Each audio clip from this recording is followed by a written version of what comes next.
dans un jeu. Gagner le gros lot n'est pas évident. Ce jeu consiste à tirer 3 boules dans une urne qui contient 5 boules rouges, 4 boules vertes et 3 boules jaunes. Si vous avez un tirage multicolore, c'est simple, vous avez perdu. Ensuite, si vous tirez 3 jaunes, vous devez lancer un dé, 3 vertes, 2 dés et 3 rouges, 3 dés. Pour finir, c'est simple, pour gagner, il faut que sur tous vos dés, il y ait des 6. Quelle est la probabilité de gagner le gros lot?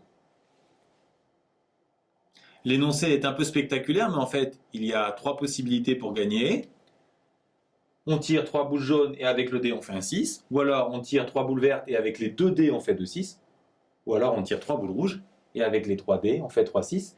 Il ne nous reste plus maintenant qu'à calculer ces différentes probabilités. Puisqu'on fait ou bien cette possibilité ou bien celle-ci, on va puisqu'on a 3, on fait alors puisqu'on a des ou bien, on ajoute les probabilités, hein. Bon, on peut le dire comme ça. Puisqu'on a des ou bien, on va ajouter les probabilités trouvées. Pour la probabilité de tirer une boule jaune, pour commencer, on calcule le total des boules. 5 plus 4 plus 3, il y en a 12. Quelle est la probabilité de tirer une boule jaune? Il y en a 3, donc 3 sur 12. Ensuite, puisqu'il n'y a pas remise, on n'aura plus que 2 boules jaunes sur les 11 en tout, donc 2 sur 11, puis 1 sur 10, et enfin, faire le 6, une chance sur 6. De la même façon, tirer 3 vertes, ça va être d'abord pour commencer, tirer la première verte, donc 4 sur 12. La deuxième, il n'y a plus que 3 vertes sur 11, et ainsi de suite, 2 sur 10. Et enfin, faire les 2 6, 1 sur 6 fois 1 sur 6. Et de la même façon, on va obtenir cette probabilité pour les boules rouges.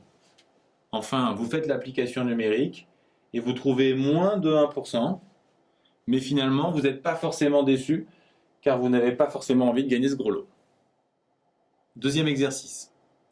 Le PSG, l'année dernière, a gagné la Champions League et l'OM a gagné le championnat.